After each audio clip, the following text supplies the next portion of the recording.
DS. Oh, there you go. We're now recording.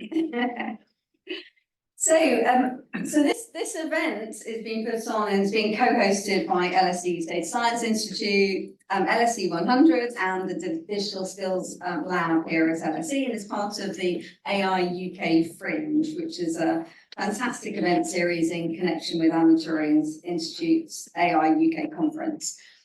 So it's going to be a really interesting evening, and we have some amazing presenters. So we're going to have around about 45 minutes for our panel to answer some questions, with leaving us some really good time for you to ask the panel some questions, hopefully about 40 minutes for the Q&A. So I will ask our panel to introduce themselves, and I'm going to start at the opposite end with Ashley. Welcome. My name is Ashley Winton. My education and first career was as a computer designer. However, my career has been as a lawyer, I'm sorry to say, and a lawyer specializing in technology and AI. And I work at a law firm just around the corner, Michigan today, where I'm a partner in the innovation department. Thank you. Cecilia. My name is Cecilia. So I originally started in international relations, then I decided to go into tech. I started in UX and then decided to become a full stack software engineer. I'm now at an organisation called Digital Catapult. So we are an organisation that works to accelerate the adoption of new technology, and I lead on responsible AI.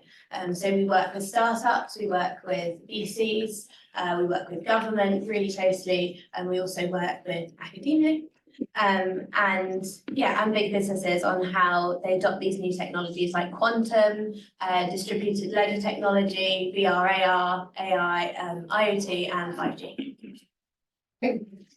Cody, I'm an alumni here at the LSE. I got my doctorate in 2021 in management department, and I wear a lot of hats. So I still do a lot of the academic critical look. I work closely with government in consulting and adopting technologies, and I'm quite the full stack myself to support them on that journey. And we take a very strong AI responsibility, a privacy first and an ethics first based approach to our AI adoption strategies as well. Brilliant. Thanks, Cody.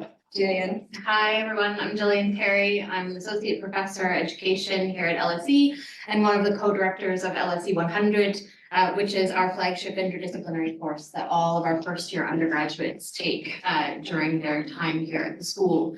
And one of the themes that LSE 100 has been offering since 2019, so since before the recent sort of hype in AI, is a theme on how can we control AI. So looking really at the social science, social and ethical impacts of these technologies. So happy to be here. Thank you so much, everybody. So really the purpose of the panel is to delve a little bit more into the question of developing AI literacy. And this is going to be beyond simply understanding the technologies and how they work. I think obviously we need to acquire essential skills and competencies which are going to be key for what I think will ultimately be a AI-driven technology, an AI-driven world, really. So we have to view these technologies critically, nonetheless, and really question their design and implementation. And I'm really pleased that we have such a diverse panel that can draw from their experiences in a range of fields. Obviously, we have the questions that we've been asking kind of as a university that Gillian can handle, but we're all aware, of course, that this is really impacting society at large. So the idea really is thinking about trying to provide a roadmap, if you like, for audience members to apply to their own context. And I'm hoping that we'll be able to really develop some practical steps and strategies for supporting AI literacy and really some quite diverse teams. So my first question is about AI being so rapidly, AI literacy actually in itself is a rapidly evolving area, particularly with respect to advances in generative AI tools. So my question is, what's happening in your own organizations or the organizations that you work with more broadly, and what's happening in those organizations to develop AI literacy skills in your workforces? So I'll start with Ashley and move back, and then I'll have a different start next time. and actually I'll give my personal views to allow me to speak a bit more freely. Really important for law firms, obviously a real candidate for helping old-fashioned lawyers do more. And remember, as a law firm, we often charge by the minute in the work that we do against experience of persons. A partner, you charge more per minute. That's how you buy law, unbelievably. And so we have a private Azure-based AI tool. We have had roadshows and pilot groups to get all the lawyers in the firm interested in that. We have training on a kind of a per department basis, and we've set some use cases to see if they can try and add it into their workflow. But I will tell you, where we are at the moment is probably not too dissimilar from you just opening up GPT-4 on your machine and putting in prompts. It's not much more sophisticated than that. And we're kind of hoping that the literacy is driven by this rollout of this shiny thing, and maybe the lawyers will start using it and then incorporate it into their job. So it's that sort of approach we're taking so far. Interesting. Celia. So it's really a variety because we have lots of different teams within our organisation. So I think one thing that we have just introduced from my team is a generative AI policy to be used across the organisation. And we've been working kind of cross-team with that. So we've been working with legal. We've also been working with people in our policy team. We've also been working with people in the tech team because lots of people have very different uses for generative AI as well. And another thing we've been doing is we created a guild. So people from all across the organisation, we kind of put on an internal boot camp for what responsible AI looks like. So that it's not just put on one team's shoulder, that actually we're educating everybody in the organisations with regards to what responsible AI looks like. But then at the other kind of scale of things, we're integrating AI with lots of different technologies as well. So we're integrating it with VR and AR and with lots of different applications, and we support startups, do a variety of things from kind of like picking out different pieces of litter to help with recycling, but on a massive scale, picking up plastics on the bottom of ocean beds. So we kind of use it on lots and lots of different applications. Cody. While a lot of my technical work specializes in large language modeling, I'm going to repeat most of my answers to be talking about the public sector as a whole. We work with governments of all levels, and so I'm going to sort of speak to what they're doing. I'm glad, I think we're all going to be on the same page, but it helps define my answer. That when we talk about AI literacy, there's two components, at least. There's the understanding what it is, the individual components. So what's a GPT versus generative AI versus machine learning versus AI as a whole, computer vision. Knowing those key differences is obviously important, but so is how those can come together and interact in systems, who's using it, the environment, and the overall impact. And so with that kind of said, I would say government is mixed. So there's no uniform response. So across, even within one department, you may have varied responses. So sometimes there's this hyper focus on AI is going to solve everything, and you have a team, a lab that's kind of disregarding those bigger social problems, and they're like, we're ready to go. Where can I fit this? But then you have the others that are like, no, I understand that this is underlying questions. What about the explainability? Is it a black box? And they put up a wall. So how AI literacy, if I was to define it in the government context, is how are they bridging it together?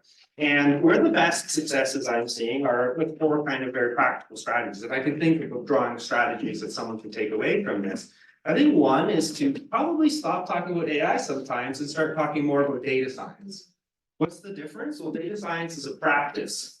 AI are tools, right? You can use AI to solve data science practices. So if we're going in AI first, we're almost like emphasizing AI stronger than we maybe need to for some problems we're trying to solve. Also, we need to be putting those critics in the same room as the engineers, as the data scientists, not letting the labs do their work and then months later kick it off to the critics. We're not going to get adoption. A lot of these tools are going to be stuck in the labs, and that's what we're seeing. So those that are getting over that, they're starting to focus less on building building their own AI and being innovative governments that are building the best solutions, but rather looking for tried and tested solutions. So that's starting to happen, more accessible, proven, robust, less breaking ground. And lastly, and I think this is the most practical, and a lot of organizations already have research ethics, bodies and approaches and boards. That gets us 80% of the way, and government's starting to recognize this. So what do I mean by that? Is these bodies are already telling us to be aware of risks, bias, where's human in the loop. And so we can start to extend those existing bodies forward, and that's what a lot of the government departments are starting to do. But again, they have the conflict of some is silo. So where there's some success, there's often these perspectives are being ignored, so. Thanks. Gillian? Yeah, it's really interesting. I think AI literacy in the HE context, there's so many different audiences at LSE that we're thinking about. And so the audience that I'm, I guess, most obviously interacting with day to day are students. As an academic, I'm thinking about my students and how students are using these tools. And we know students are using AI tools in different ways at different parts of their study. And so I think one of my jobs as an academic is to think about ways for students to harness the benefits of these tools, but also to develop not just an understanding of how they work, but understanding of the ethical consequences, the responsibility and the accountability behind these tools. So how they're built, how they're trained, what kinds of data are used to build them, and then how they might be able to use them in their study and in their future work. And so obviously there are lots of issues around that. So one of the ones that I'm sure we'll come on to is the discussions around academic integrity and around guardrails and what kind of guardrails we put in place. So we can sort of think about that discussion. But I think even beyond that, it's about changing the way that we teach and changing what we teach. So what are universities for? Why are we here? Why are students here? And I think the answers to those questions will get us some way to understandings about AI literacy. So going beyond just knowledge and use of these tools to the real questions, I think, about the sort of AI for social good. And as a social science institution, I do think we have a responsibility on that side. So, I mean, the student piece is probably the piece that I'm most interested in, most engaged with day to day. And we're doing a lot on that. And LSE 100 is one thing that's happening, but we've also collaborated with partners around the school, including Digital Skills Lab, John from DSI is here, the library, careers, to put together a short course on generative AI for our students and staff. And that course is sort of a quick way for students and staff to get up to speed about these kinds of issues. So not just what the tools are and how they work, but some of those ethical considerations that go behind them. And then, okay, once I know that, how can I use it? How can I harness that in the way I write, in how I research, in ideation, and those really interesting things. And I guess the other side of it that I'm not so involved in the day-to-day is how our professional services staff are learning about AI and AI literacy. And I think that's actually a really interesting question around optimization of some of those really, repetitive tasks, those bureaucratic sort of red tape tasks that take up a lot of time of our professional services staff. So things like processing of marks, et cetera. How can we be using AI tools to optimize and speed up some of those things to free up their time for more interesting bits of work? So I guess those are sort of like some of the areas around AI literacy that I'm interested in and things that we're doing. And of course, there's also ongoing work about how we're using it in our research, for example, as well, and the importance of literacy for kind of academic staff. Yeah.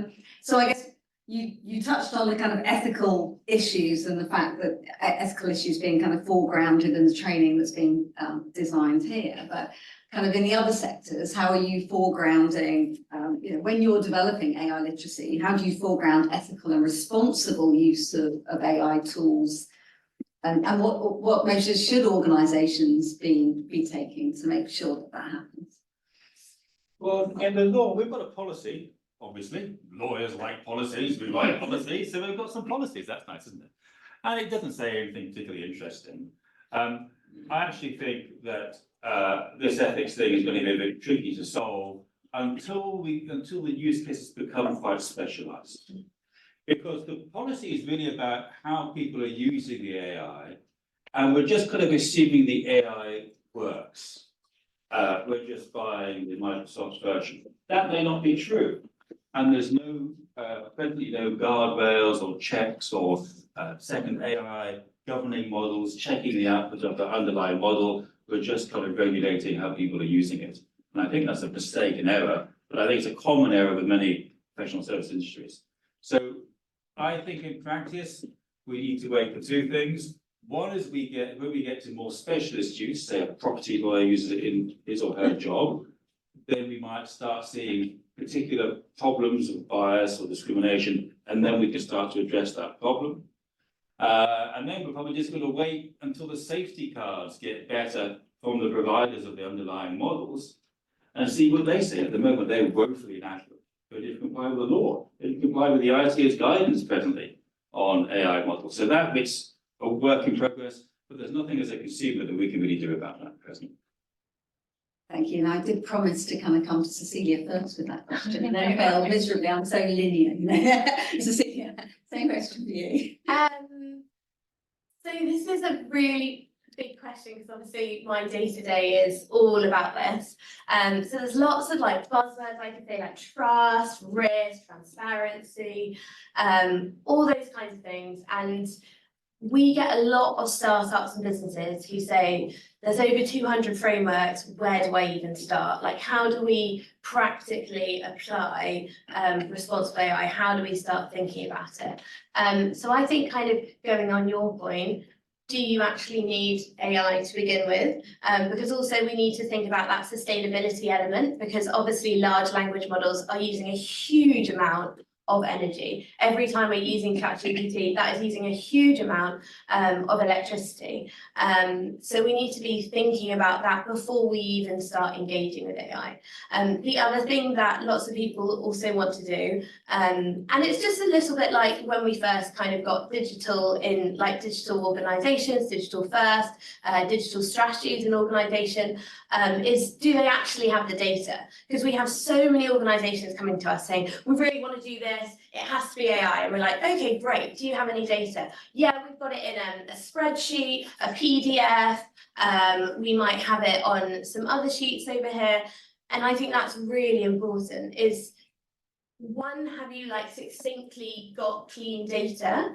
And then also, obviously, I'm going to mention bias within that data. I always say to people when I talk about data is data has a narrative. It has bias. It's a little bit like a newspaper. When you pick up the Daily Mail, you know kind of what spectrum it is. You've got to think that there's always a narrative behind the data, like where was it collected, who funded that collection, who was left out of the room, who was in the room to start with, especially when we look at things like ChatGPT, we know there's misogyny, we know there's racism, we know there's sexism, and that also does have to do with who is on the OpenAI board and things like that.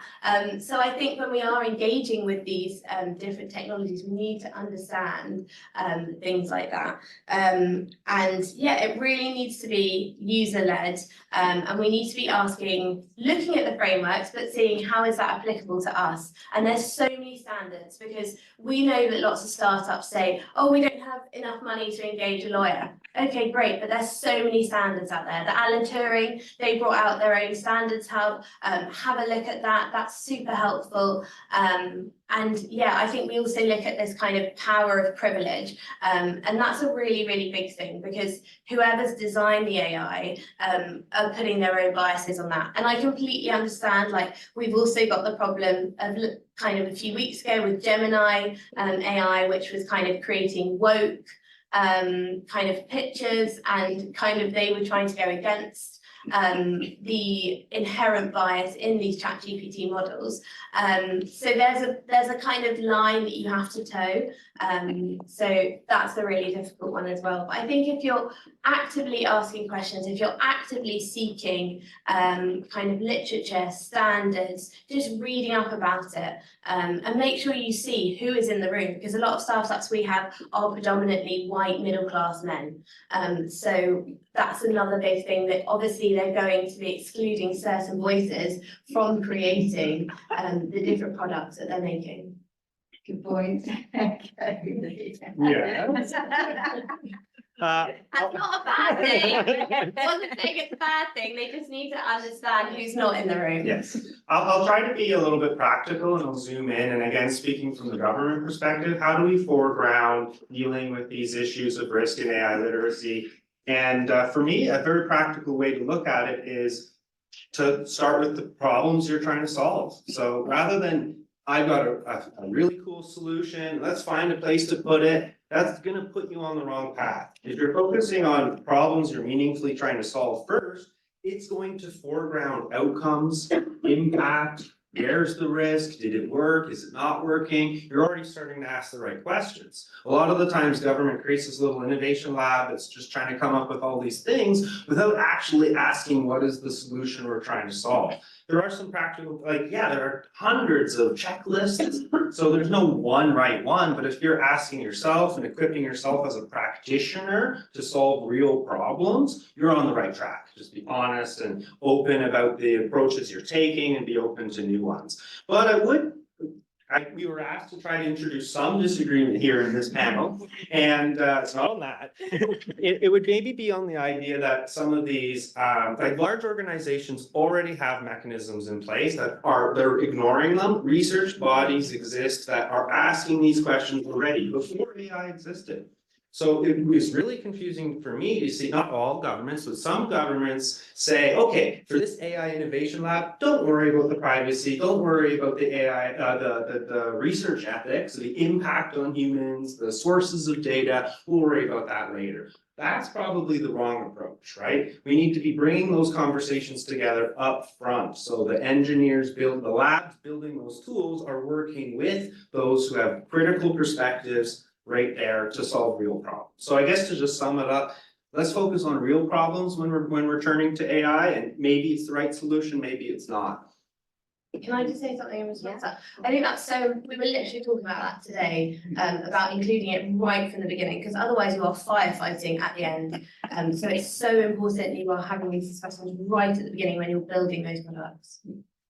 Right. Gillian, you already alluded to kind of starting to think about what we're doing kind of at LSE, but can you be a bit more specific about how we're actually focusing on the ethical issues here as part of our training? Absolutely. I mean, I think one thing to say about AI literacy is that I think it needs to be quite a sort of multidisciplinary or interdisciplinary approach, because it's not just about insights from data science to sort of understand how these tools are built and how they work, but actually, you know, we have philosophers here at the LSE. We have people who are experts in the sort of ethical side of these technologies, and we should be drawing that out, and we are drawing that out to demonstrate to students that having an ethical grounding in issues around transparency, accountability, fairness, but also some of the broader ethical and safety considerations that go beyond simple regulation, but actually get us to some of the really deep sort of theoretical questions about where technology can and should be used, and maybe where we don't want them to be used, where we might want to put up a stop sign and say, in particular contexts, with regard to particular kinds of problems.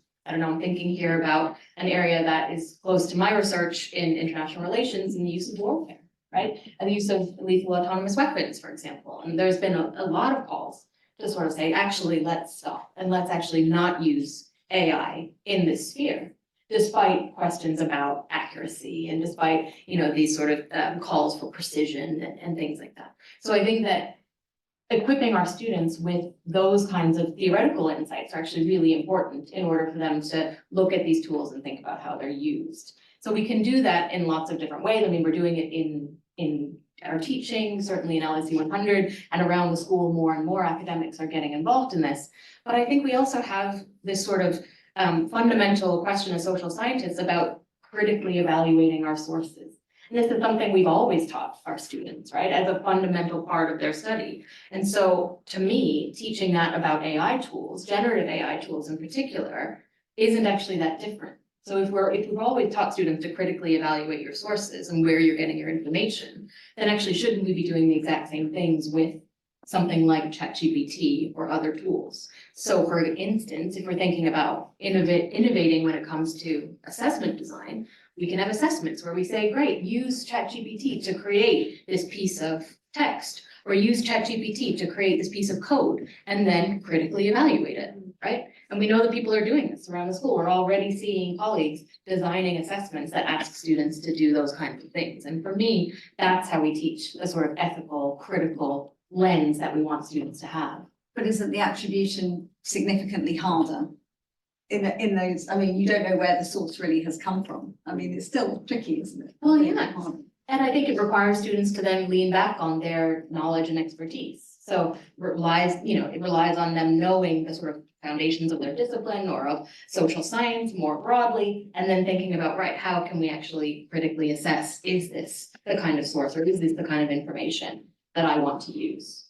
To me, that's the, sort of a key point in what we're trying to do.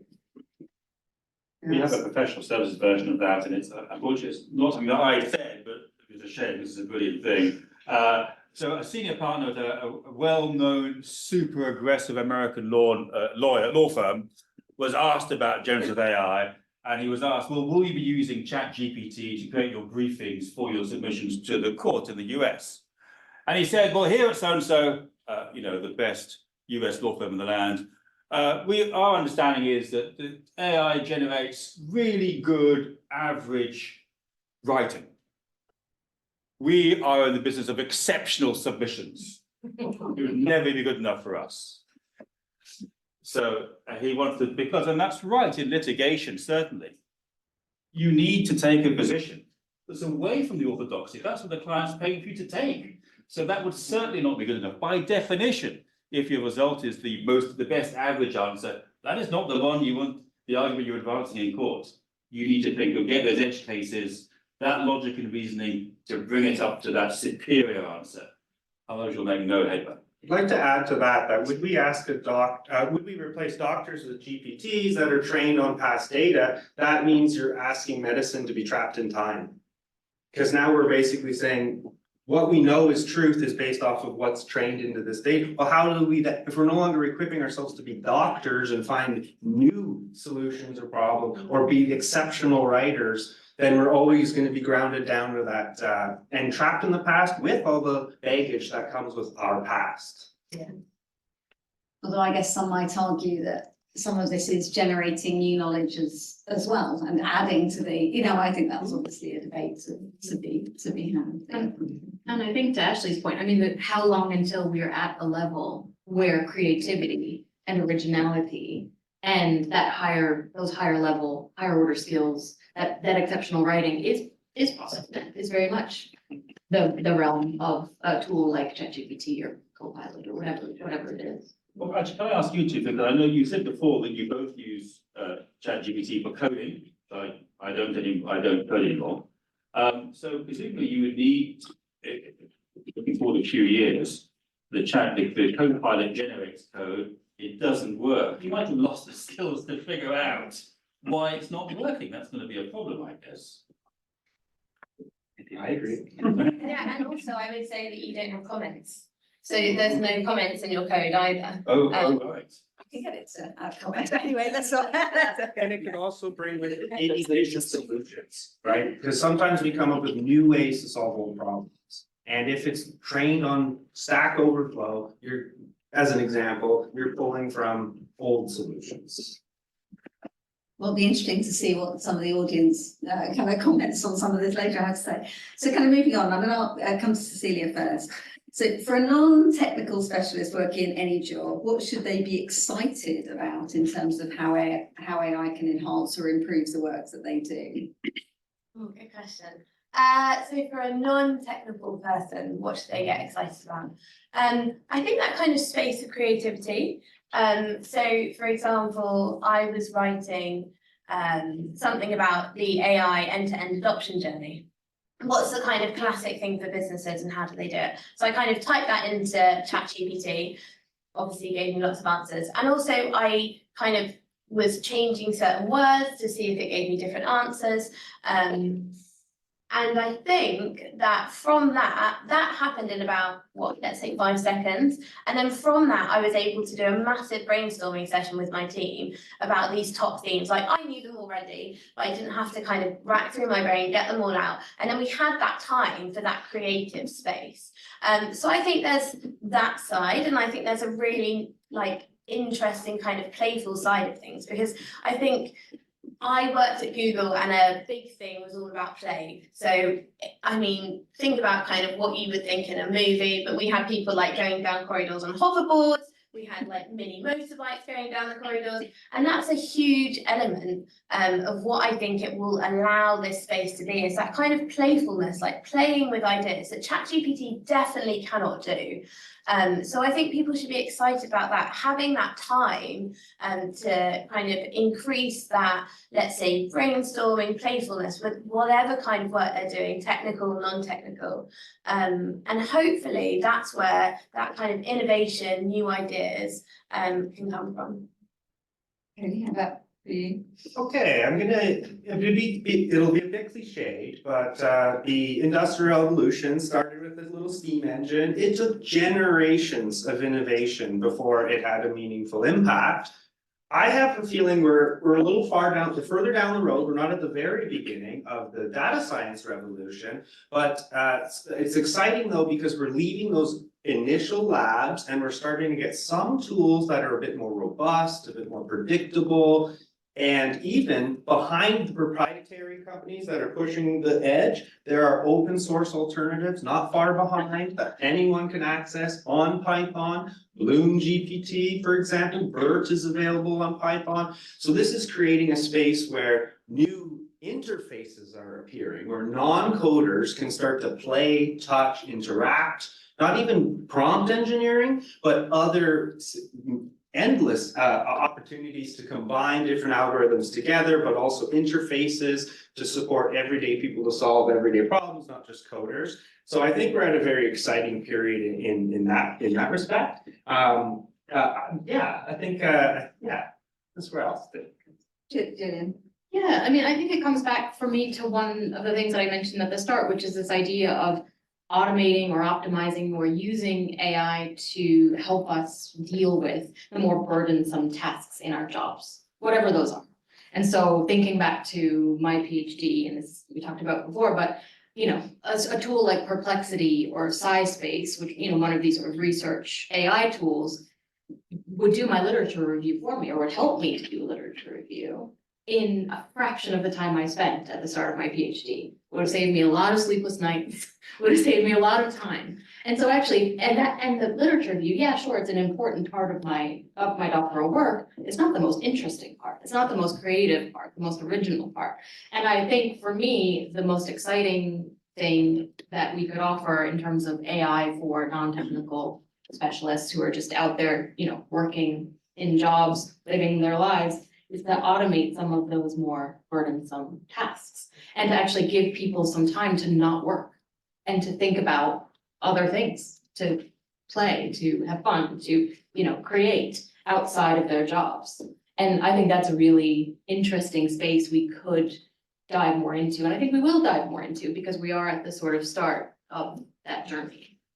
That sounds terrifying. For most law firms, we'd rather not have our lawyers play or enjoy themselves, and we need to stop. Oh, but Ashley, you actually said this, quoting Ashley, fingers crossed, it's only a matter of time that I'm out of a job. So I mean, in the legal sector.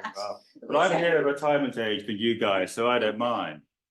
Where do you see it being So, well, used look, on? non-technical, that's kind of everyone in a law firm, really, isn't it? That's lawyers, but not AI specialists, our PAs and secretaries, that's their job. We've got obviously business development, marketing, kind of admin, IT support, that's a professional services firm. None of those are specialists.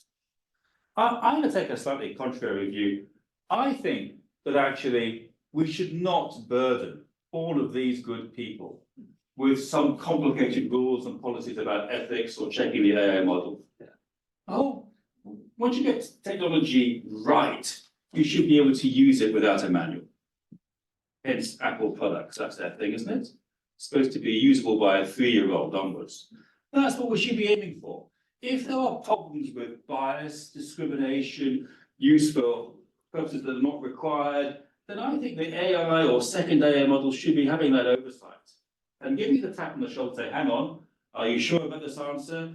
Are you sure you've got all the sources right? It should be prompting the users, as opposed to, here, have this policy for AI ethics and control and use, because I will tell you that policy once us lawyers get our teeth into it, we'll get longer and longer and longer and more complicated. And I think really the ultimate objective for 3 to 5 years' time, there's no policy at all that looks after our happy non-technical users. I think one thing just to say, well, obviously a few things to say on this is that I think that idea is that it's being built for good intentions. And there's a lot of psychology that goes into technical applications for them to be addictive. So for children, lots of games are meant to be more addictive than cocaine. And we can see huge problems in different generations with regards to mental health, and all kinds of things, women being abused in the metaverse. Like, there's just so many things that have come out. So I would say that if you have any kind of vulnerable people within the population that need protecting, I would say that that's really important, and that's where you need those guardrails, because otherwise we see what happens in media is that there's a very dominant voice, or we see what's happened on Twitter, and you've got trolls, you've got people being abused left, right and centre, and that actually doesn't allow the kind of Adam Smith free hand. It just allows the dominant voices in the West to take control, rather than a kind of multiplicity of voices to actually be vocalized and to be built into different products. And let's be real about one thing, when we ask AI to solve other AI's problems, that's not actually what's happening. OpenAI has spent a lot of money on the grand sum of things, but very little on individuals, hiring armies of people at $2 a day to look through toxic material, because again, the legacy of our work, of our data, and they have to retrain it. So when we talk about slapping another algorithm on top of an algorithm, or we'll just retrain it, no problem, right? Well, could be potentially serious side effects to this, and migrant labor abuse, and there's no protections for those people. In fact, most of us are not even aware that OpenAI is doing that. Fake news, especially with the general elections coming up. Even if you look at the kind of Cambridge Analytica problems, I mean, that's a massive can of worms just to speak about that. There's lots of different things. I mean, my next question is actually really quite related.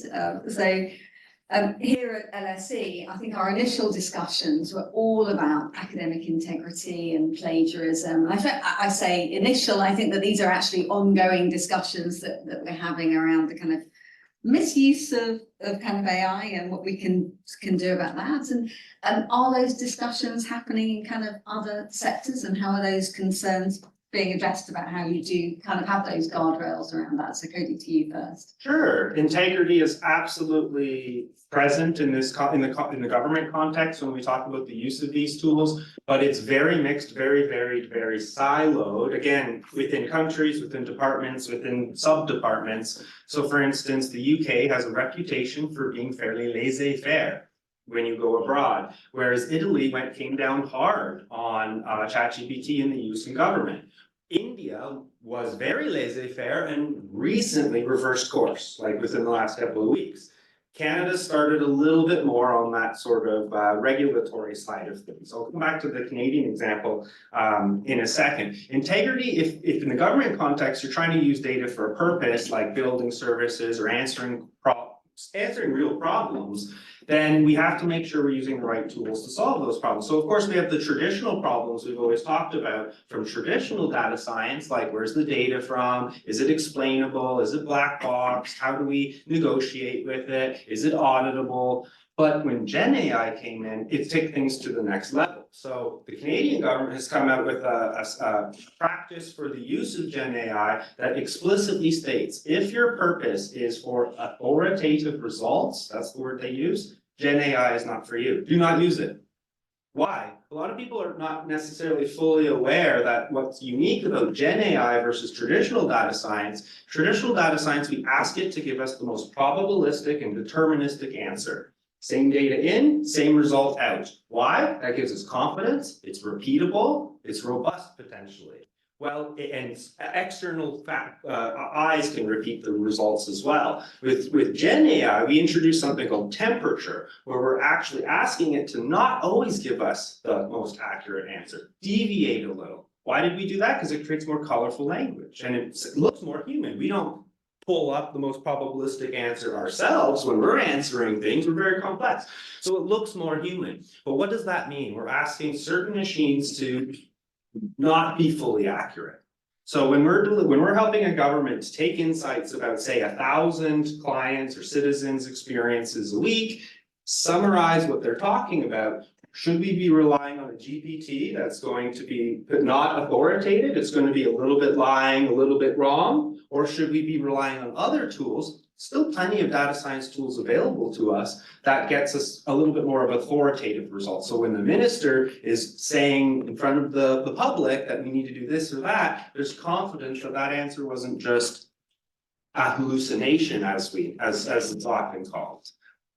Can I just come back kind of a little bit on that? And if you're talking about data science, a deterministic solution, but you are, and you talk about kind of likelihood or probabilistic solutions, there's still an underlying model, there's still an underlying probability distribution that you're assigning, which can give it completely different answers. So right, so I mean, the solutions aren't necessarily using other data science in your problem solved. It's about bringing all those voices together, recognizing the risks of different solutions, and being able to justify the model you picked. I chose GPT because of the following. And I'm aware of the risks of hallucination. I still chose it because of the following. When you submit your paper to your supervisors as a student, and you can use tools, but you have to justify it. When you submit it to a journal, you have to justify your methodology. So there's absolutely fantastic uses of these tools. But again, the Canadian government is coming out and saying, when we read your methodology report, if you're delivering results up to the minister for the use of Gen AI, if it's supposed to be authoritative, that's not the tool to use. So that's just one example of how one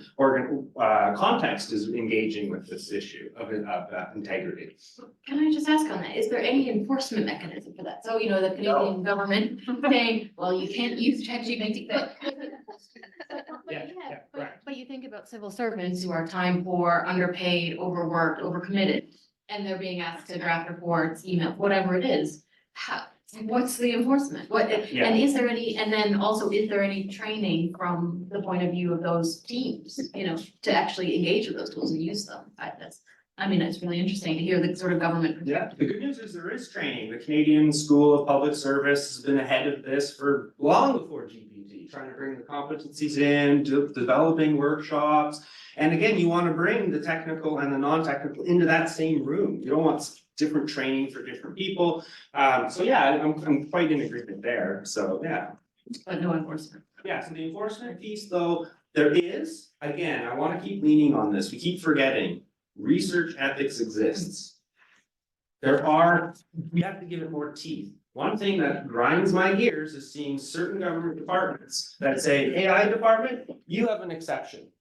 Everyone else has to follow these guidelines that have some degree of teeth. They differ, right? Research ethics boards have, and policies have different strengths and weaknesses, but that's at least something we can build on. So there are enforcement and regulatory mechanisms that exist.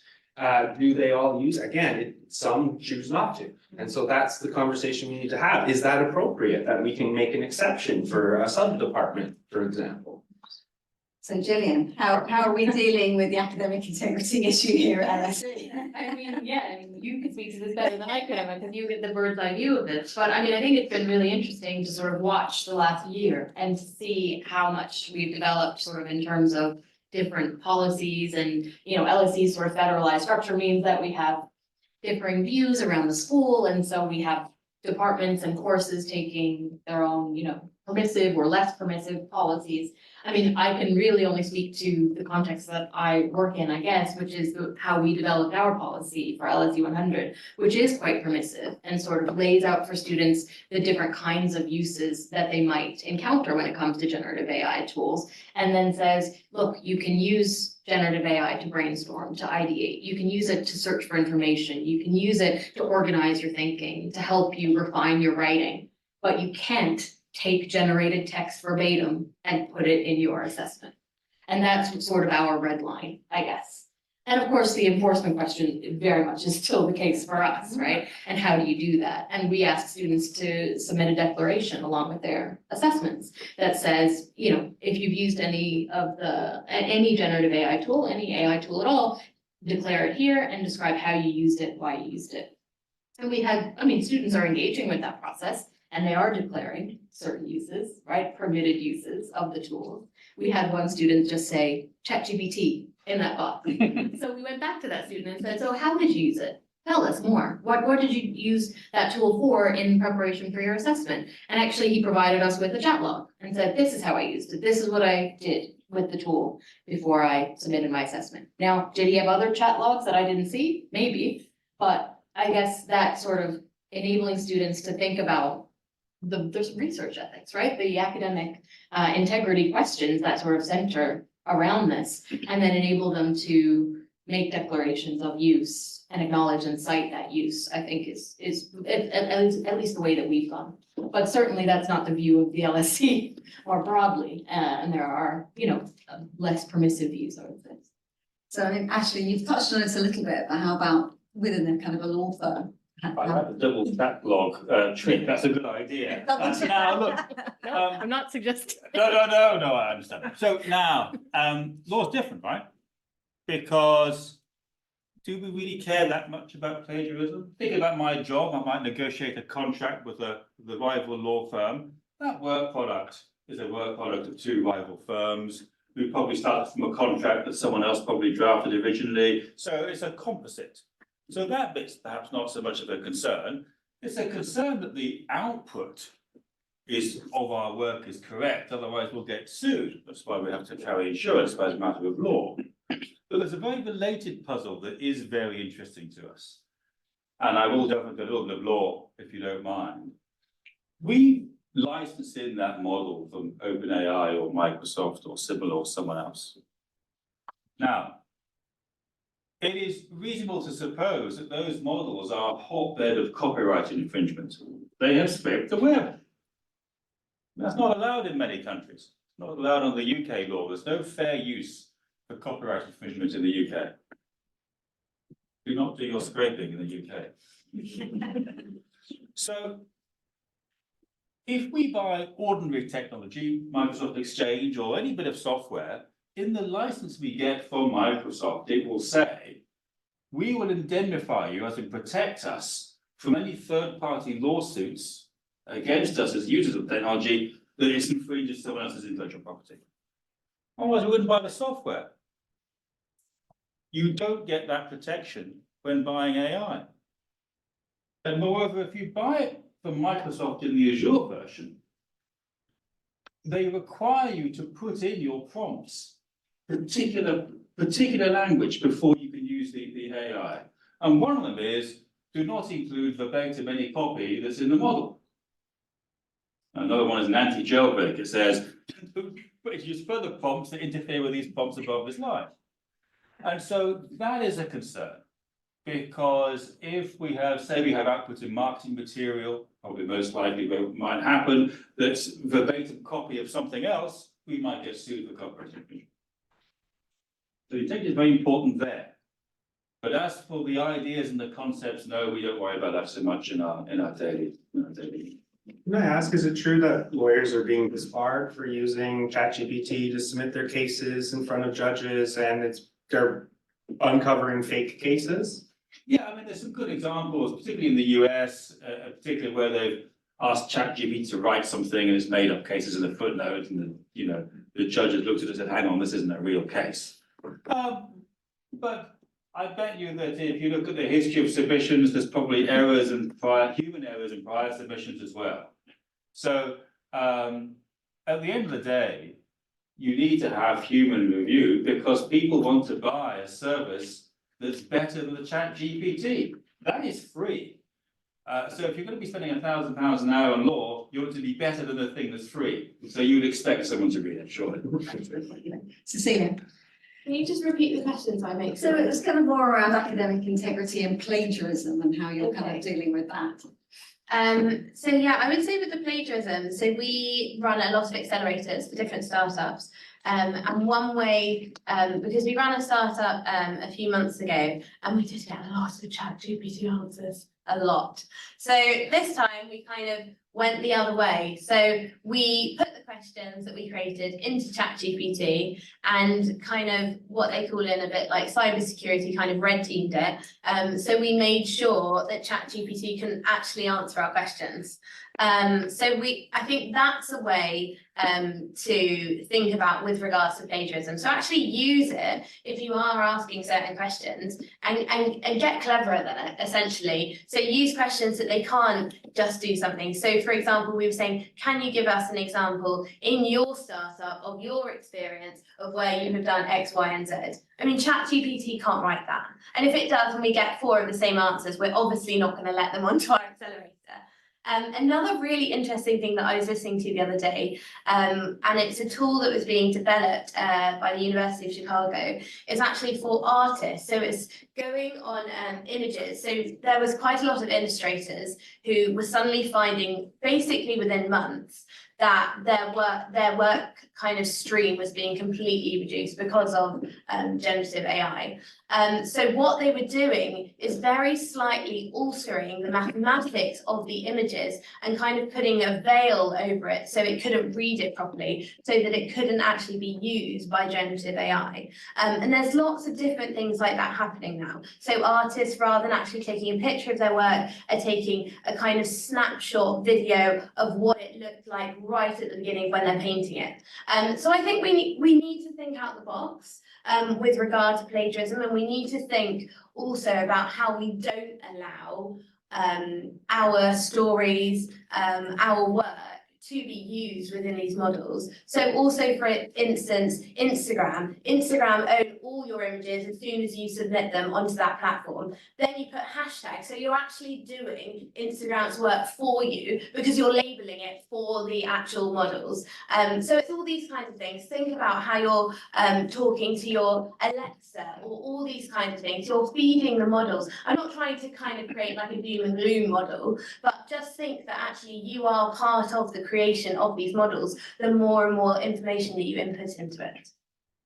Thank you. I think I've already asked this question of you. I'm losing track of the questions. So I think given that we're kind of getting to the point where we want to have a Q&A, I think I just have a real final question for each of you. And that is, what's the one piece of advice that you would share with people who are working to develop AI literacy in their organisations? So I'm going to start with you, Julie. What's your one bit of advice? I feel like this changes all the time, but for me right now, I think my one piece of advice would be to invest in developing skills in prompt engineering among your teams. I actually think that prompt engineering as a skill, as a, we can think of it sort of as akin to lots of other skills that we have needed to develop in the past for various things. So if I think all the way back to when I was an undergrad, and there were whole library workshops on Boolean search terms, right? We needed to use Boolean search terms, like in order to find anything in library search. We don't need to do that anymore, but at the time it was key, right? That in order to get the information we wanted out of that search tool, we had to use that kind of search. And I think of prompt engineering in sort of similar terms, that if we want our students to be able to use these tools effectively, we need to invest in actually having them be able to create prompts that will work with these tools, and prompts that are, intelligent in the sense that they are embedded with the sort of ethical knowledge that we were talking about earlier, but also are able to respond to knowing what those tools do and what they don't do. So for me, it's prompt engineering, I think, is the sort of way we should be thinking about AI literacy. Not to be difficult, but I just wanted to say that not all AI uses prompts. Yeah, that's true. I should have said the generative AI tools. Yeah, where I'm thinking, and I'm thinking about it from the sort of HE, sort of what students are going to be, what the interface is that students are most often engaging with. But I guess I would argue this kind of social science, or thinking about kind of scientific methods, actually developing the problem, really clearly defining the problem that you're trying to solve, I think is kind of akin to that kind of question. Ashley? Well, I want to give a non-answer. I think in the future, you shouldn't be worried about how you use it, or maybe I'm asking a little bit further ahead than prompt engineering. It should just be AGI, ask a question for normal language, give you answers and be self-regulating, hopefully. That's what I want. I really want Hal, to be honest. That's who I want. I want him and I want him now. And I think that the job then is for people behind the scenes, including you at this panel, for making that work. We're past the point where you need to understand the intricacies of an engine and how to start your car. You know, cleaning the points and checking your spark plugs. That was part of the routine course of being a driver when I was a young man. Do we know how to do that now? We don't. We still I have mechanics. We still have mechanics. And it's still a job for them, but the question is for the user, the ultimate user, basic literacy. If we've got it right, we shouldn't need any additional controls. Let's just speak to it, get results. It should just work. And there you go. Cecilia, do you have an answer to this? Or a non-answer? Or a Cheese. non-answer? So I think kind of going along, let's say the car route, I wouldn't get in a car if it didn't have if it didn't have a seatbelt. So I would say that with regards to AI and with regards to responsible AI, I think let's say use it as an innovation. So when I talk to VCs, we speak very different languages. I'm not a VC, I work in responsible AI. What VCs love is about reputation, risk, and making sure that they reduce their portfolio risk. I can speak in that language by saying, if you are certain things which actually apply to responsible AI, you could de-risk your portfolio, you can protect your brand reputation. So I think for me, one piece of advice for businesses is see responsible AI and its use as an innovation, because I would definitely not get into a car without a seatbelt. And people look at the safety of cars nowadays. Is it safe for my family? Is it safe for me? Does it have X, Y, and Z airbags, etc., etc.? And see that as a selling point. Cody. I'll continue the car analogy. Yes. Do you need to be a mechanic to drive? No. Do you need to be a mechanic to know the risks of speeding? No. Do you need to be a mechanic to know the risks of emissions or the congestion we add to the roads? These are different specialists who have different understanding, but we need to bring them together. You still need the mechanic in the room. So you bring them all together to solve these problems. So I guess if I was to sum it up, now I'm going to get boring again, is if we're going to bring the competent data scientists together with the critics in a meaningful way, let's focus on research ethics. And that's not just a concept. There are policies and there are boards and there are things you can do. If you join an organization using AI and they have no research ethics board, poke until they get one. So it's a very practical and doable thing. Well, thank you all very much for all your kind of insightful views and answers to those questions. Now, we do have some online participants, so they can post questions on the Q&A function, but I think I will now open it up to the room. Oh, there are lots of hands. So we're going to start on the, just there. Thank you very much for that. So my question is on the subject of AI literacy and kind of on the individual level rather than the organizational level. For someone who has a non-technical background, hasn't been involved with AI development throughout all these years, and obviously we've now in this boom and we're being told that AI is going to have a massive impact on our society, and not just looking at it from a kind of, oh my God, what's going to happen to society, but also from the positive level of how can I use this to improve my life? I believe that learning by doing is really helpful for understanding how this stuff works. So prompt engineering, playing with ChatGPT, Claude, all the various models.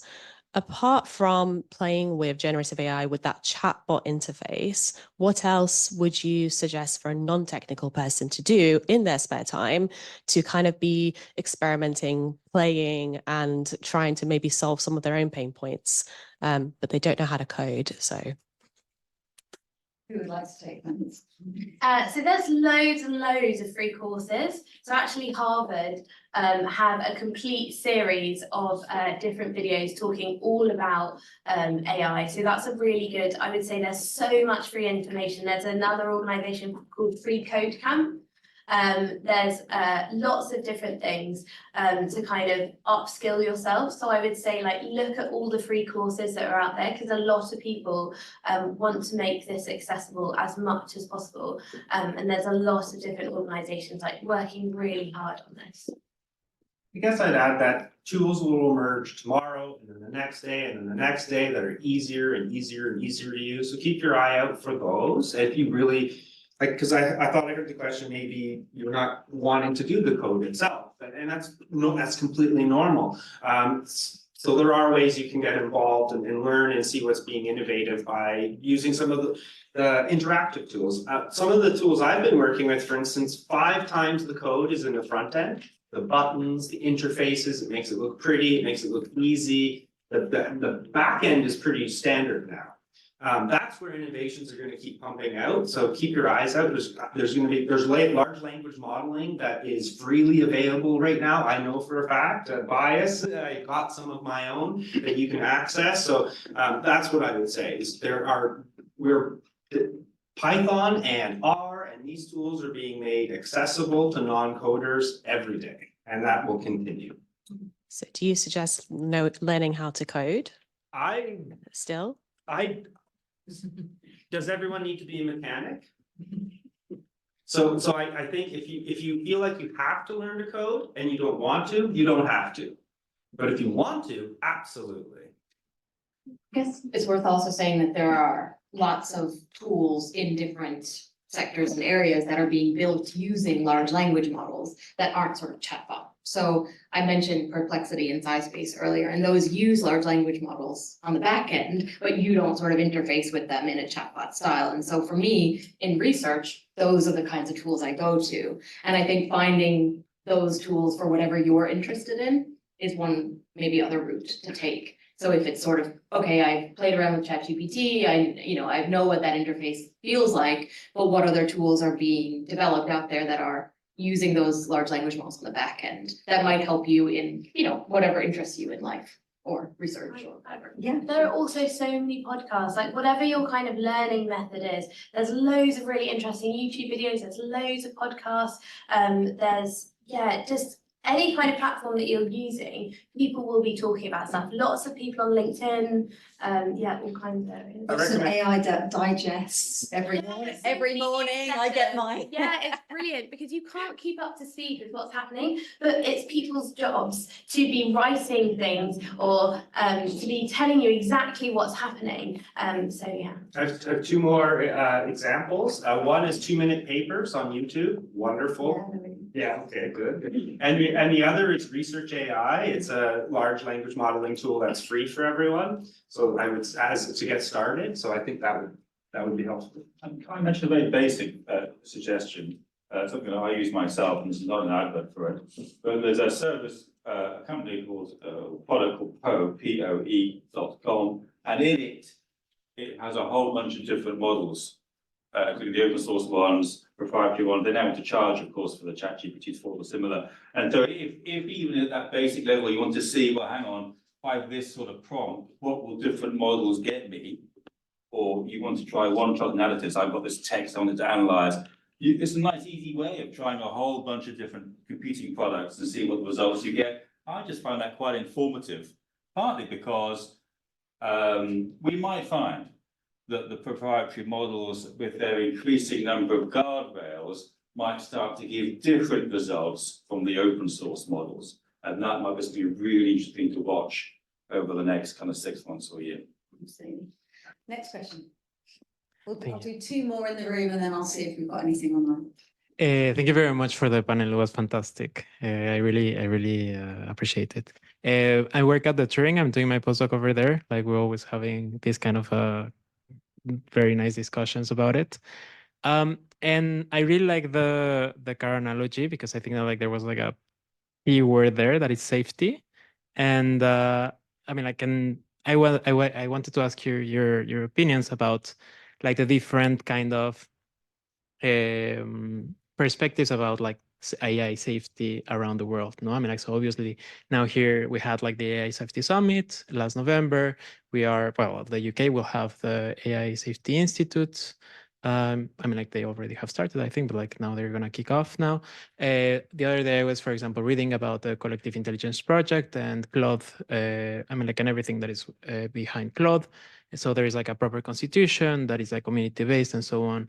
So I really wanted to know like your opinions about like the different perspective, and particularly here in the UK about like the AI Safety Institute. Thank you. Who wants to take that? You go first. I guess regulatorily speaking, it's a wild west. There's some that are much more on top of it, and then there are others who aren't, and then there are others who aren't, and then switch. But I think the pressure is building for us to be more and more mindful. There will always be pockets where AI safety is not of concern, but I think it's best to err on those. And so if I'm working with one organization in a regime that's maybe a bit on the lighter side, look towards those tougher ones, those where the guardrails do exist, and keep those in mind. Maybe even make yourself beyond compliant, right? Go beyond what don't find the simplest regulatory environment that works for you. Find the most robust that works for you. You're not limited to your geographic location. There's a lot, so BSI are obviously doing a huge amount on different standards. The IEEE are doing a huge amount of work on standards as well. I think it is difficult with regards to regulation. So there's a really interesting group called the All Parliamentary Party Group on AI, which is led by Lord Clement Jones. And he is doing a lot of work trying to push government with regards to their AI paper and the way that we are regulating. Also, the EU are coming out with new things all the time. South Korea, we're talking about the way that they're going to make it mandatory for different trainings with regards to AI. So there's a lot of things happening kind of across the spectrum with regards to AI safety. I think another thing is a good tool that we use with businesses is horizon scanning. So yes, I've created this tool. If it got in the wrong hands, how could it be used? And that kind of so what? And that's something that's really important to be thinking about essentially. And then also I think talking about that kind of, I know we're going back to the car analogy again, but there's a really good, I'm probably going to say her name wrong, so please correct me, but there's a brilliant book all about data and how women have been left out of data by Caroline Perez. And that was a really interesting one because there was statistically more women were dying from car crashes than men. And that's because men were the bodies that we used as dummies with regards to seatbelts. So the kind of ergonomics of the seatbelt had to be changed in order for women to actually be safer within cars. So I think you've got to think about that within the data and within safety. It's who's not included in that data. We know that there's a historical racism within the stories that we've been told. So within safety, who's being excluded? Who's creating? Are we creating this all within kind of North America, within the West, and also including other parts of the world in this kind of safety discussion? Thank you. Sorry, yeah. No, I was just going to add to that. I think you're absolutely right, Cecilia. I think it's interesting to see how students respond to questions around AI safety, because I think there is actually a generational shift. And a lot of the students that I interact with day to day don't necessarily have the same concerns around the protections of their data because they have grown up in a digital age. So when I talk about things like AI surveillance and the dangers of AI surveillance, some of my students sort of just shrug and say, yeah, that's my daily life. You know, I don't really mind that my data is being used in these ways. So I guess it's also about figuring out what kinds of things we want the next generation of leaders in AI safety to be really concerned about. Thank you very much. I think there was a question, just back there. Yes, I'd like to go back to something I think Ashley is your name, said much earlier in the conversation about, you sort of phrased Microsoft said this works, and so we have to trust them for now. I think it's a very interesting thing because if you think about what grounds they are claiming these technologies work, the grounds are extraordinarily simple. At best, it's the accuracy of various answers given various questions. And if one tries to characterize a job, there's almost no jobs I can think which could be characterized in those terms. Like, for example, if I use it constantly for software engineering, for example, and data science, but as someone who does occasional software engineering, my job is not simply to produce an algorithm which has been produced 1,000 times before. My job is to take into account the interests of various parties, as you would do in law, and come up with something which balances various sets of concerns. I mean, should the interface be fast or slow? Should it, whatever it may be, right? And so it's rather an absurd thing to suppose that many of these technologies work because because the very criteria by which we are told they work has nothing to do with the jobs. It's not job specific. So I think there's something really important here in just trying to characterize more accurately what a job involves, and it's oftentimes being in direct contact with people and being able to understand their needs and interpolate between various needs and so on. And I think we should not let well, I'll try and not be too derogatory, but we shouldn't let CEOs and boards of these companies tell us what the future is like, I think. On that. So there's a really interesting lady called Joy Bilawami, and she basically, she's at MIT, and she was doing a thing all around facial recognition, and she is a Black woman, and she put she was doing facial recognition from IBM, and she was checking lots of different other organizations, and they said that they have a 95% accuracy rate. So when she was putting her face in front of this facial recognition software, it didn't recognize her face. As soon as she put a white mask on, it recognized her face. She then looked into the data of how the IBM facial recognition was actually being tested, and she saw that 95% of the participants were white, well, 75%, sorry, I'm probably got it slightly wrong, but basically 75% were white men, and then the other were white women, and they only had around 1% of people, women and men of colour. And that's also what we've got to interrogate. So when it does say, yes, it works, who does it work for, and who was actually used to train these different models? Funny thing, often when you look at this studies online, you read lots about this EU AI Act, which is actually one of a number of different measures in the EU, all about product safety, And that irritates me slightly, because actually we have lots of existing laws in the UK, so data, GDPR, that thing. These things use data, but very heavily regulated on GDPR. There's the Equality Act, already as a matter of law since 2010, regulates bias and discrimination. And so there's quite a lot of existing law that needs to be complied with. But here's a funny thing. In the world of data protection, there's already a mechanism of doing a data protection impact assessment. And it's supposed to be technology neutral. It's something you must do if you think there's risk in the work you're doing. We've had that law for a while. It's supposed to be technology neutral. So the ICO, the regulator for data in the UK, has generated a new type of assessment for AI products. It's called the AI Toolkit. You would think if the DPIA was technology neutral, this would be no longer. But in fact, there's 40 more sections to comply with in its initial cast of the extra tests you must make in relation to the processing of data for AI systems. So that's a really good place to start. For existing law, currently enforced, it needs to be complied with now. And just very one sentence on the topic of does the model work? Compass is a case in Wisconsin Supreme Court where there an individual, I think his name was Eric Loomis, was charged for something, and they ran him through the chances of him likely to recommit crime algorithm called Compass, and it said he's likely to recommit, so he was given maximum sentence and denied bail. Took it to the Supreme Court, said, I need to know why that algorithm said I'm likely to recommit. The Wisconsin Supreme Court said, sorry, it's proprietary, so we don't know if it worked. I mean, look at the post office scandal. We're literally going through that. Do we have any questions online? Jim? We do. We have one question from Mike. Do you think AI literacy that we might develop for academic staff, for professional staff, and for students should be different? Jane, any views on that? I think that's an interesting question. I mean, our experience of this year, so this course that we've launched, this online course, was open to students and staff. And it's been interesting to actually hear feedback from both parties. Well, actually all three parties, academic, professional services, and staff and students, saying that the skills that they're looking for seem to be the same at this point. So, but I don't know if that means we're at a certain stage of our sort of AI literacy development at university?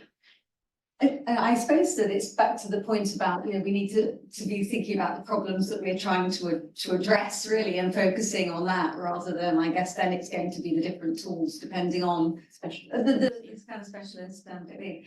So next we'll have there and then we'll come to you, right? So, Hi, thank you. Not really a question, more of a reaction.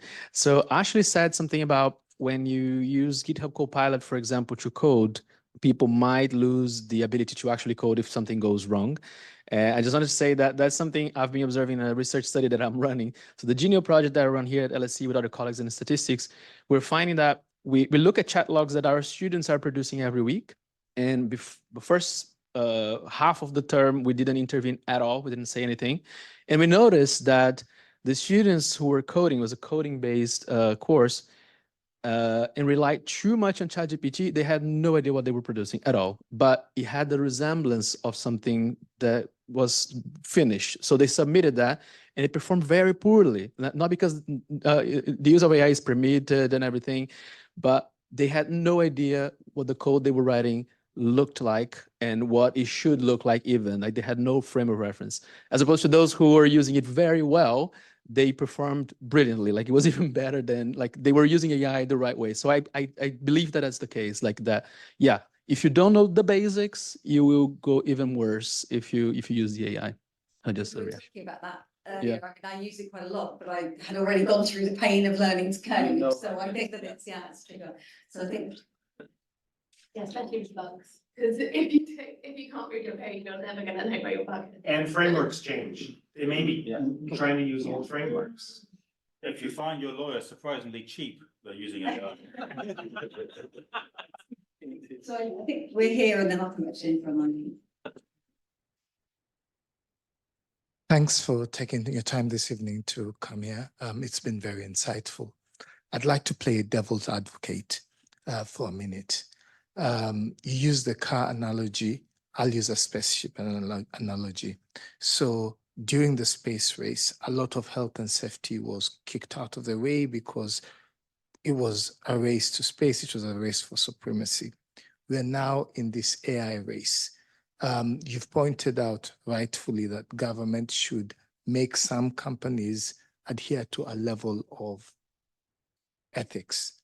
Now, in a space that governments feel threatened and feel that if they put all these checks and balances, they will not get to that point. And you've got all these supercomputers coming through, different concepts of computing.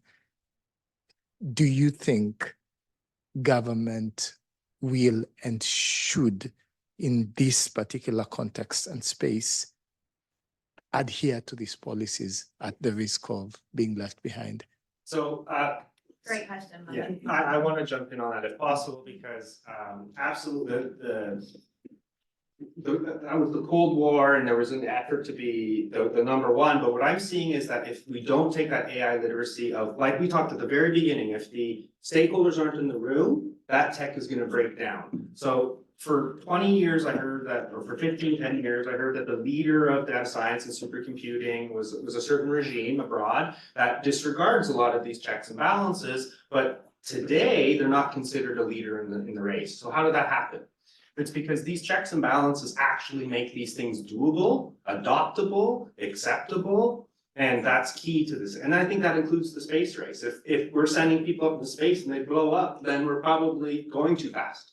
And that's going to create more resistance. And that does happen, right? So this is a scary hypothetical. But I think these checks and balances make AI literacy, when we bring the competencies and the checks and balances together, is what will help us be the leaders in that space. I think also, oh, sorry, did you want to go? No. I watched Oppenheimer recently, and that's this really interesting film.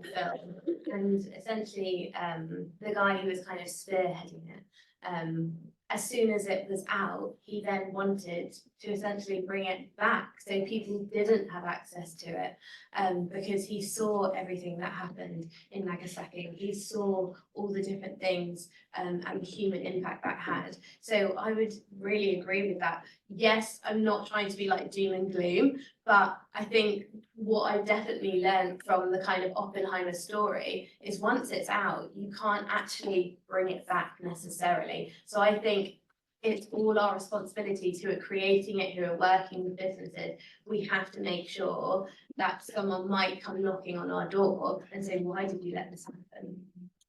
Now, you might think I'm a man of very poor ethics, being a lawyer, but I think that market forces are really important, are the most important thing here, which would tend towards your view of less regulation. Look, at the end of the day, a businessman will look at his company and says, well, all those extra women, thank you, all their International compliance, Women's Day tomorrow. all their compliance is really expensive, and that's a burden on the business. So really, we should design our product. We've got two things to look at. We've got the thing that we're licensing in and what standards we get there, and the thing that we're licensing out to our customer. And we need to make sure we have enough controls in place so that people buy it. They won't buy it if it's a poor quality or risky or unsafe. But once we've met that point where the market buys the product, that's a standard for us.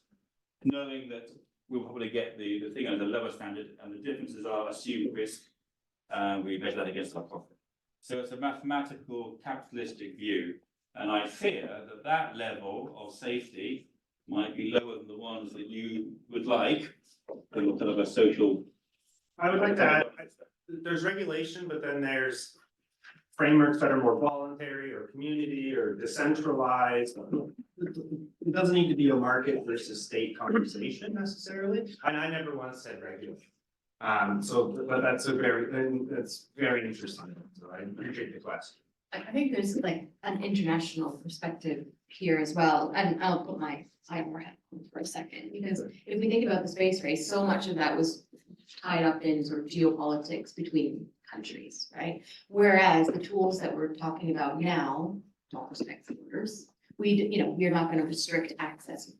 Predominantly, we don't restrict access to certain tools based on state borders. It's not nations that are building these tools or state governments. By and large, it's multinational companies, and those tools are accessible through the internet. And so I do think that the sort of international cooperation angle is something that is not really being fully dealt with yet. Because I think at the moment, countries are still trying to grapple with these things domestically. And the UK is rightly thinking about it domestically, right? And thinking about the impact on British citizens.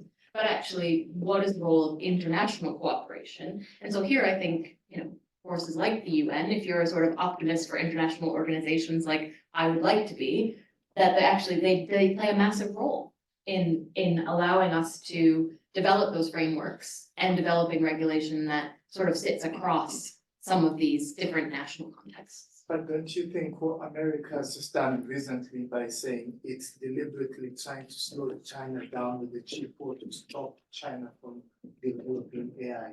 So nation states are already doing this. So they're limiting their companies from you. Right now, AI, you probably are from Kenya, you won't be able to access AI in Kenya right now. You have to use a VPN to access it because it's limited to a particular geography. So we're already limiting these technologies, and the reasons why this is being done, and the reason why I brought that question in particular is I work for central government, and like this conversation I'm feeling right now, and it's like if we put too many control, we need to let it die. I think the Indian case study will be interesting. Why did they start with no control and then 180? I think it's worth looking into. I'm not sure myself. Yeah, are there any more online questions? We have 5 minutes, but I think probably people do. They have one more. Ask a very quick question. Yes, one more quick question. Thinking about education. Yes, go for it. To what extent are you researching not so much the ethics of it, about the practical, what helps learners to learn? To what extent does AI actually help them achieve mastery of whatever it is we want to achieve? Yeah, absolutely. I think there's so much interesting work happening in that space right now. I think a lot, again, going back to sort of these generative tools that we know students are using, a lot of the discussion around use that is beneficial and that can help students to master their subject areas, for instance, are things like using Socratic questioning, right? Using these tools as truly as sort of co-pilots to your study. So being able to engage with them to learn as tutors, as, you know, experts, as editors, and these sorts of opportunities, I think, are really key for students to be able to both master the tools, but then also their subject. I mean, I think it's you use the word mastery. It's kind of interesting. We have, you know, if you think of Bloom's taxonomy, and if we take out the whole bottom of that with that whole knowledge acquisition, the process that we have traditionally gone through, you remove that. What does that have for building up those higher level learning skills? So there's a lot of work going on in that at the moment. I think it's a question that we will have to think about and grapple with. And here we are at LSE as social scientists, right? We're surely this is where we can really make a contribution, I think, in that space. And are you being able to do any kind of research that you can actually quantify, or is it all just sort of? No, I mean, there are things, so we have, I mean, there are some, we're looking at pulling in some AI projects actually on this, exactly this kind of thing. We have things like Genial already running and so on. So this is the kind of thing that we're doing, but kind of having, not so, will be more systematically, I think, looking to invest in really some more AI work. If I ask you a question about students, so hopefully we'll get to a point where everybody with a smartphone will have a personal tutor. Yes. Anywhere in the world. That's what we want. Do you think the quality of your students here will improve in 5 or 10 years' time once we've had that? I mean, there you go. That's a big question. I think actually back to the kind of Julian's point about value proposition, I think I'm quite excited by this because I think this allows us to really kind of go beyond what we've been doing now. We can move things even further in terms of generating new knowledge and solving new problems. So I'm relatively sanguine, I would say. And I think things like some of the maths tutors that are being developed are fantastic. When you're able to provide additional personalised, you know, bespoke support for kind of students, I think that's a good thing. Now I know time is running out, and I think it's been a fantastic evening. So massive thank you to and a massive thank you to the audience, both in person and online. And I will finish with a quote from Asimov, who's a very famous science fiction writer. And he is quoted as saying quite a number of years ago, he said, the saddest aspect of life right now is that technology gathers knowledge faster than society gathers wisdom. And I think we're now at this place where we need to be thinking about how we're developing wisdom and using, obviously, AI as a kind of a route to that. But I think that we're in an interesting place, and I would just like to thank you again for your contributions and for attending tonight. And again, thanks to the panel. Thank you so much, everybody.